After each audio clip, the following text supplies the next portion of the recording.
Good afternoon, bonjour, hola, konnichiwa, welcome in, bienvenue, whichever other greetings I can think of.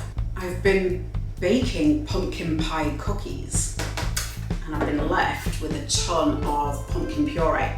This is pumpkin, put it in the pressure cooker and added a few spices, so there's things like a bit of cinnamon, cloves, nutmeg, and a little bit of malt extract. And instead of leaving this in the back of the fridge to then eventually go in the bin, I decided to make some pâté out of it.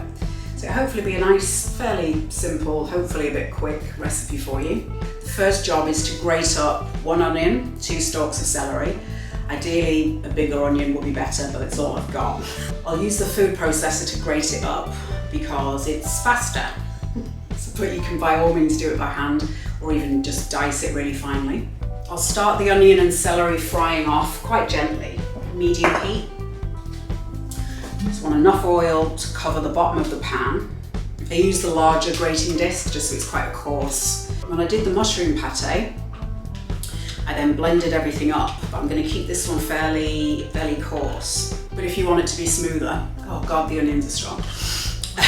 If you do want it to be smoother, just stick it back in. It's absolutely fine.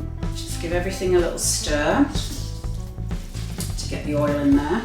And at this stage, I'm putting a little bit of salt on just to help pull the moisture out of the onion. And while this is frying off, I'm going to then grate the mushrooms. I've got 300 grams of white mushrooms. You can use any type you like. I wouldn't use any of the speciality, the really fancy mushrooms. It's a bit of a waste. And I'm bleeding. Do half, see how much there is, and then take it from there, I think. The onion and celery, it's getting a nice bit of colour on it. For another minute or two, just to get it all lovely and softened, and the onion starts developing a really nice sweetness. I'm finding that pâtés are a really great way of clearing out the fridge. If you're like me, when you buy all these veg with the best of intentions and then they just rot in the bottom of the vegetable drawer, yeah, just bang them all in a pan and then blend it up. You've got quite a nice pâté. There's 300 grams of grated mushrooms here, just white mushrooms. I've got half, so 150 grams. Just see how much there is there. I think 150 grams is plenty. So what I'll do is put the rest in the Ziploc bag and freeze it. You'll see that the mushrooms start releasing a load of liquid, which is great. We don't necessarily want it quite so wet. Keep the heat to about a medium. If your burner goes up to 5, put it on like 3. If you don't want it to burn, because it will ruin the flavour. I'll use 2 and a bit cloves of garlic. Fry that for another couple of minutes to cook out the garlic. Something about the smell of mushrooms and garlic cooking together. It's delicious. Grated mushrooms are really versatile. I use it as I make like a spaghetti bolognese and use grated mushrooms in place of the minced beef, and it does give a similar texture. And I do keep meaning to try like a pulled pork kind of vibe. So I guess, like barbecue sauce or smoke, that kind of thing. It might be quite good. I cut my thumb on the grating blade when I was cleaning it, and because it's right in the crease, it won't stop bleeding. So I'm going to put a bit of kitchen paper, kitchen towel, a bit of electrician's tape, not hold it in place just until it stops bleeding, so I'm not bleeding all over the utensils, although I suppose it is extra protein. I roasted up some onions to have with my dinner a couple of nights ago, so I'll just slice them up thinly and add them to the pan. I'll add that roasted onion, just sliced it up thinly. I'm now adding 350 grams of pumpkin.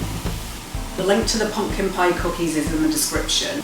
After I pressure cooked the pumpkin, I put the puree into the oven and just dried it out a bit.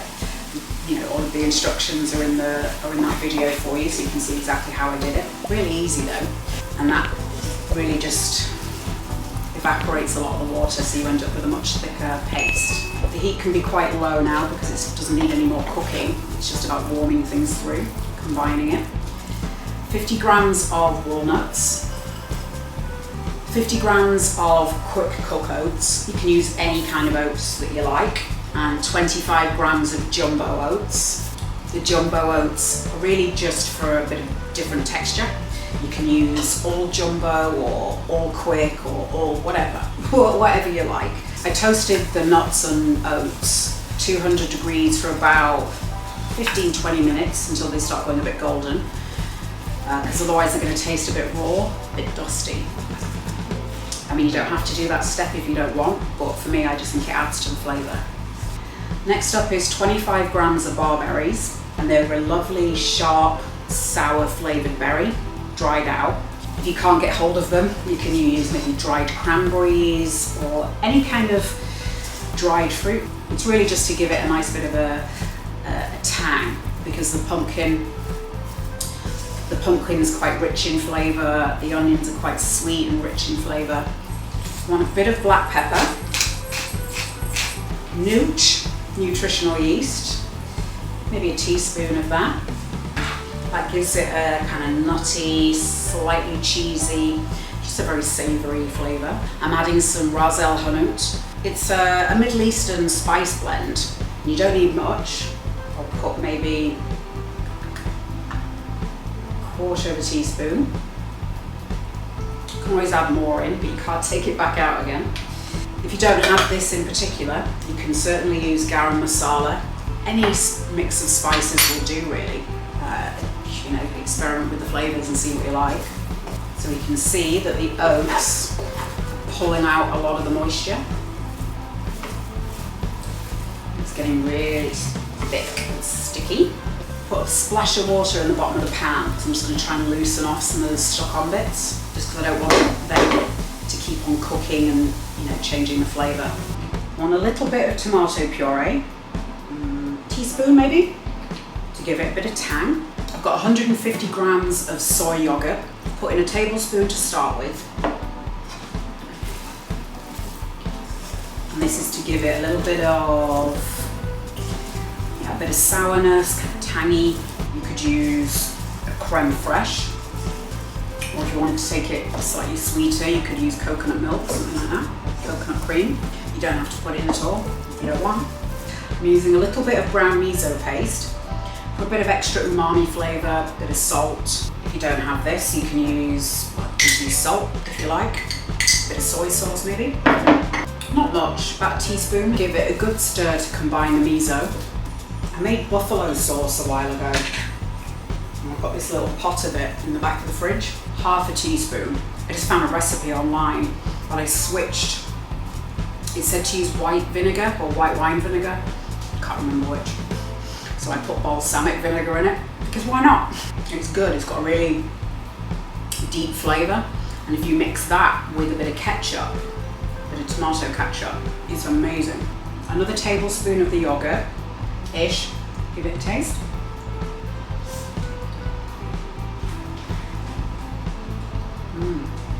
There's a lot going on in there in terms of flavour. But for me anyway, I've balanced it quite nicely. It's a nice round sweetness from the pumpkin and the onion. There's a tangy note from the yogurt. The berries give a sourness, but also a little tiny bit of freshness. Decided to add one last thing. Tiny pinch, a little pinch of MSG, monosodium glutamate. That's to boost the savoury flavour. MSG has much lower sodium than table salt. So it, you know, it helps get that savoury flavour without having to pack more salt into it. You can of course just put more salt in if you want. Seasoning is a very personal thing, I think. Perfect. That's spot on. The pumpkin has done exactly what I hoped it would, which is give it a real stickiness and a richness, but without having to have any fat in there, other than the oil that I fried everything in. Got a couple of little ramekins. Yeah, pâté or creme brulee in at some point, I don't know which. So I'll just pack it into those. You do want to get quite aggressive with it. Really force it into the dish. I'm going to leave these to cool down and then chill them in the fridge for a couple hours. They really will thicken up and become more and more dense as they cool down. It's time to eat some pâté. It's looking good. A bit bouncy. It smells lush. I've toasted some sourdough. It spreads quite well. As I say, there's lots of chunky things in there. There's a lovely spiciness to it. I don't mean spicy heat, just spiced. It's nice and mellow, not too in your face. The different textures are really nice, especially with the toasted bread. Lots of different things to bite on. I've decided to smear it with some butter as well, because butter's good. Vegan butter, obviously. The butter rounds out the flavour a bit in a really nice way.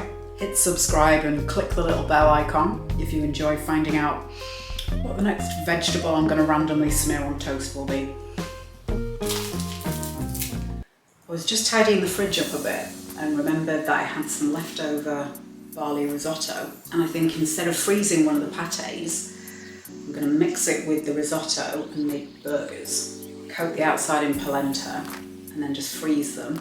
The risotto is barley, mushrooms, peas and onion. So yeah, it should go quite nicely with this. And see, it does have a very burger-like shape to it. That's kind of, yeah. I think that'll hold up quite well. And I'm going to coat the burgers in polenta.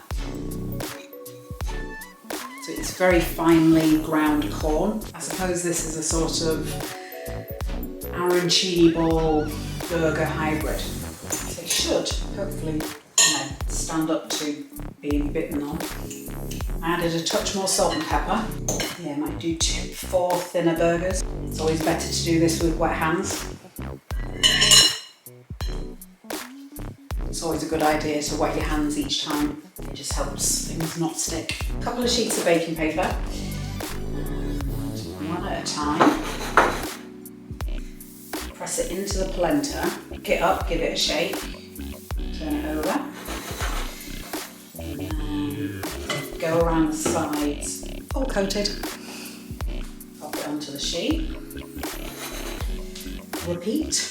The burgers are individually wrapped in a Ziploc bag. I'll just chuck them in the freezer. I think in the air fryer at 160 degrees C, 15-20 minutes maybe.